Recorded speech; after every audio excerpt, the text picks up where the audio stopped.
Today I'd like to talk about what it is that makes people feel stuck when it comes to creating relationships. A lot of people have the belief that the reason why they're not in a relationship is because they simply haven't found the right person yet, or because they're not ready, or because it's not the right time. But the truth is that there's lots of reasons that actually make people more ready and more able to get into a relationship. So first I'd like to talk about where are some of the areas where people find that they're stuck. Some people get stuck when it comes to actually meeting somebody new. They don't know how to navigate the online dating process. They don't know how to meet someone when they're standing at a party, at a kiddush. That's one aspect, just actually finding somebody. Other people find that they meet lots and lots of people, but they struggle to actually feel attracted. Other people find that they feel attracted to tons of people, but they can't narrow down to one particular person. Other people feel stuck in other areas. Once they get past the meeting the person process, they get stuck. Once they're dating someone, they're able to establish a relationship as far as dating goes, but then they can't somehow move from dating to actually creating a relationship. And there's lots of reasons for that, and I'll talk about that in a moment. Other people are able to get into a relationship, and then just as they're about to move into the relationship to engagement phase, something happens and they just lose it, and they just can't go ahead and can't go through with it.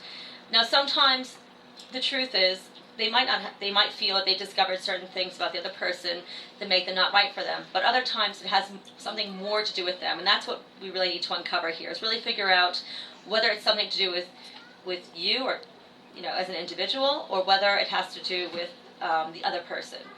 So these are the sorts of things that I try and help people with, is trying to figure out, identify where people are getting stuck along the dating to relationship and dating to marriage phase. Now, some of the theories that apply to what it is that make people stuck, or that keep people from being able to move from dating from just themselves to meeting somebody else, are about attachment theory. Right? Attachment theory has a lot to do with people being able to connect and establish a new relationship. And there's 3 different types of attachment. One is a healthy attachment, which some people have if they've had a good relationship with their parents and they felt that it was secure, they could really depend upon them. Those people are more ready and able to create a relationship. They don't have such a hard time identifying people early on in a relationship. They usually can create relationships successfully with a partner as time goes on. Then there's 2 other types of attachments which are a little bit more tricky. One is called an ambivalent attachment, and the other one is called an insecure attachment, or a sort of a detached attachment. I'm sure there's avoidant attachment, that's the word I was looking for. And so those 2 attachments, we're talking about attachments between a person and their primary caregiver as a child. Those 2 types of attachments can make it really tricky and difficult to get into a relationship.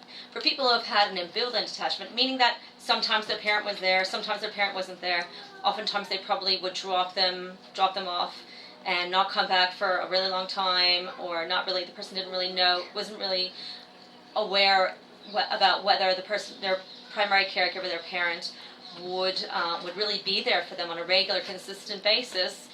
That sort of person really struggles to believe that they could actually attract a person who's going to really be there for them. And often what they'll do is they'll sabotage, right? They'll say, oh, nobody's going to really love me. And even when they do find someone who they do seem to really get along with and they have a great relationship with, what happens is they'll do something, they'll find a reason not to want to be with that person, and they'll sort of get out of the relationship. Now, the other attachment that I talked about, which is the avoidant attachment, those people will almost inevitably never, they'll find every single reason under the sun not to find someone to be with. No one will be attractive enough. No one will ever be kind enough. Nobody will ever be smart enough. Nobody will ever be perfect enough, right? Because avoidant people, what happened with their parent, their primary caregiver, is that their parent was almost never there for them. They might have been left with a nanny, so they might not have ever seen their parents for a very long, extended period of time. I'm kind of amazed that Prince Charles was able to establish any kind of relationship, because I know his mother left him for first 2 years of his life when he was from age 2 to 4. It's quite a miracle. I guess he had a really great nanny that somehow made up for it. But a lot of people who have parents who sort of don't really connect with them, don't get a lot of a real feeling of security, will really struggle to get into a relationship. So if you find that any of these sorts of areas are things that you might struggle with, it might be because of attachment, it might be because of some of the other relationship theories, which I'm not talking about right now because this is a quick video.